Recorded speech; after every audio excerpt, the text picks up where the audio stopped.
It's been a terrible run of games for the Raptors. They are continuing to lose, and there is a very daunting schedule on the horizon. So games like they just had against the Brooklyn Nets, those are the games you really need to take advantage of, and it was an embarrassing loss, to be honest, for the Raptors for a second consecutive night. So things are not going well for the Raptors, and the players they're paying the highest amount of money are big contributors to where things are going wrong. And even guys like Scotty Barnes are not exempt of criticism right now. So let's dig into some of where the real problems are lying for the team.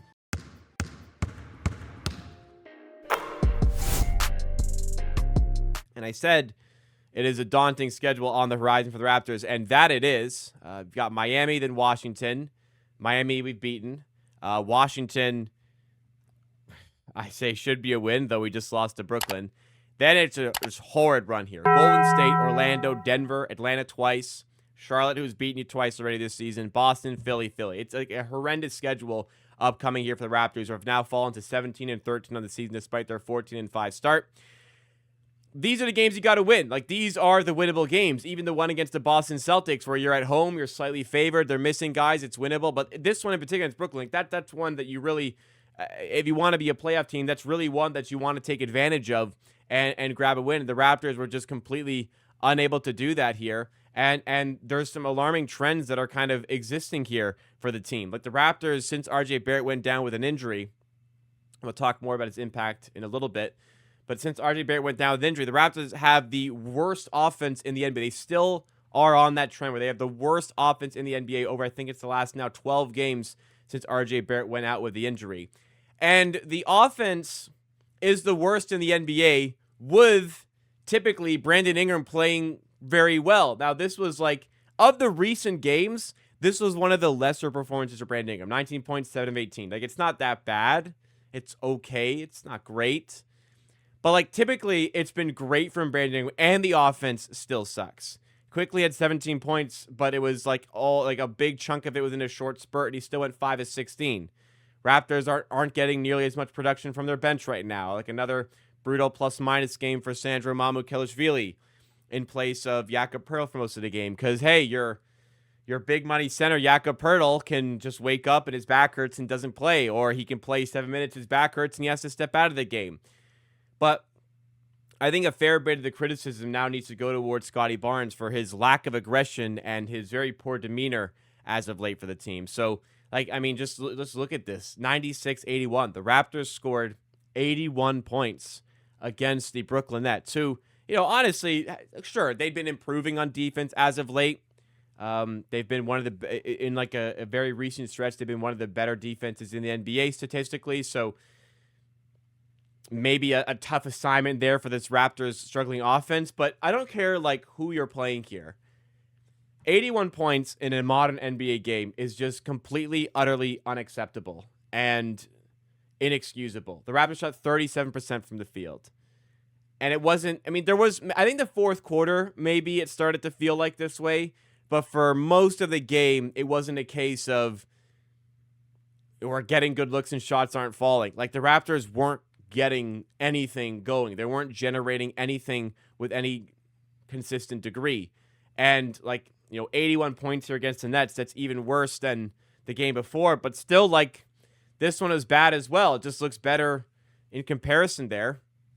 But like you had a depleted Celtics team who had to give heavy minutes to Hugo Gonzalez and Luka Garza. Like, I don't want to be disrespectful, but Luka Garza in 2025 getting 26 minutes and going plus 22, that's an abomination against this Raptors team. It is. Hugo Gonzalez, fine young player, sure, but plus 37, like that's the guy that pieced you up. That's the guy you couldn't handle. Like Ingram was 24 points, 10 of 17. That's a fantastic stat line. The Raptors didn't reach 100 points here. Barnes went 5 of 15 here. Emmanuel Quickley was 1 of 12, was 3 points. Like, you just need more out of some players here. Abaji's been better lately, but that's just, like, in comparison to how bad he's been for the Raptors this season, where, like, yeah, okay, sure, 7 points and 3 of 6 for Abaji. Like, he's, you know, it's better than what he's been doing, but How has nobody stepped up into this vacant role left by RJ Barrett, all these additional touches that are going their way? That's a really bad look for this Raptors team. But what was most alarming about this game against the Brooklyn Nets for me was the play of Scotty Barnes. Now, Scotty Barnes this season has been terrific. I'm not going to question that. If we look at the Calci odds here, which were our very good indication of predicting future outcomes, it's a prediction market. Scotty Barnes is lined at 28% to get to the NBA All-Star game this season, which he deserves absolutely. He's been terrific as a whole this season. But in the recent run of games where the Raptors have been very poor, where the Raptors continue to lose games, where the Raptors can't find anything on offense, this is your top guy. This is your highest paid player. This is your franchise player. This guy he's on a max contract. This is the guy you look to lean on to kind of get you through some of these tough times. And in games like this against the Brooklyn Nets, his aggression is nowhere to be seen. His demeanor is off. He's letting his head hang. He's not setting an example, which he needs to be doing for this team. And it'll go back to a lot of what I said in the offseason for Scotty Barnes.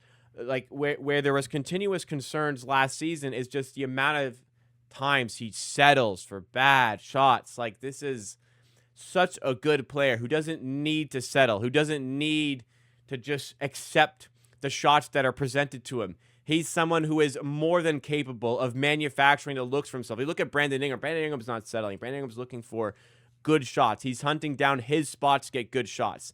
Something that Scotty Barnes can do a whole lot better than he has been doing as of late. We're just getting back into this. He's comfortable settling for shots in mid-range, which are inefficient shots for Scotty Barnes. They're efficient for Brandon Ingram. They're not efficient for Scotty Barnes. Where Scotty Barnes does his damage is getting to the rim. Where Scotty Barnes does his damage is wreaking havoc inside, getting fouls. Like, you can't be a player as good as Scotty Barnes and get no free throws in this one against the Nets. I'm just kind of curious now.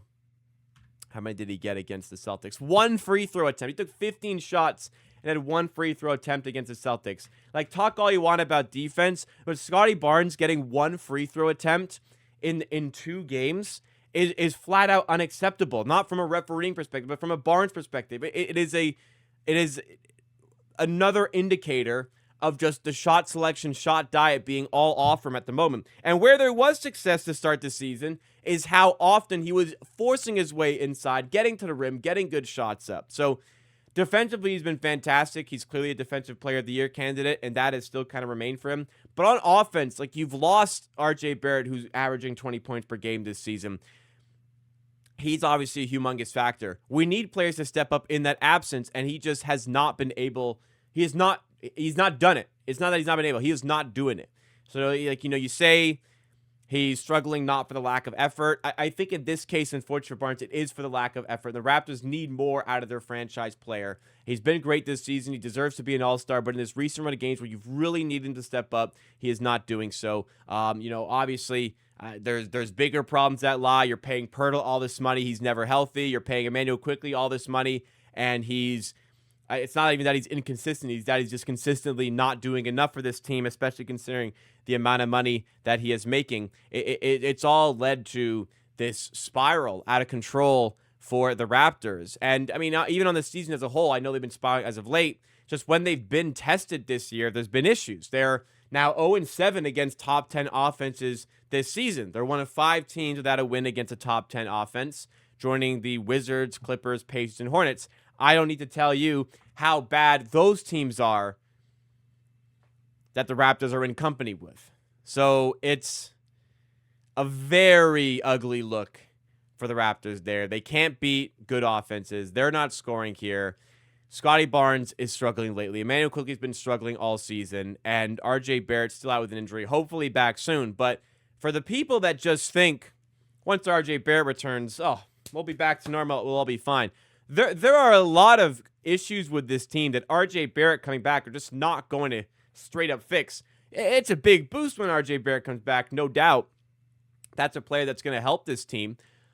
You get 20 points per game back, and it's not like Abaji, Walter, or Grady Dick have done anything where it's like, their usage will come down and their points come. Like, they've done nothing. Like, you're really Like you're really just injecting you're almost essentially injecting 20 points into this team. And hey, if you eject 20 against the Brooklyn Nets, you actually would have gotten over 100 points in that game.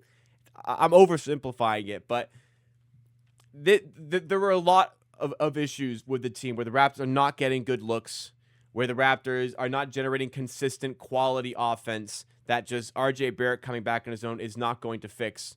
There's still defensive issues that lie with the team. There's still issues at the center position that lie with this team. It's a big boost when he comes back, but the problems are greater. And even when he comes back, you're going to need better out of Barnes and Quickly. Absolutely. I absolutely need more out of those guys. But it's alarming what's on the horizon for the Raptors. And it's very much started to feel like we're crashing back down to earth. And start of the season projection was play-in tournament. By the end of 2025, we might be occupying those. We're probably gonna be occupying those spots again. That's the way things are heading.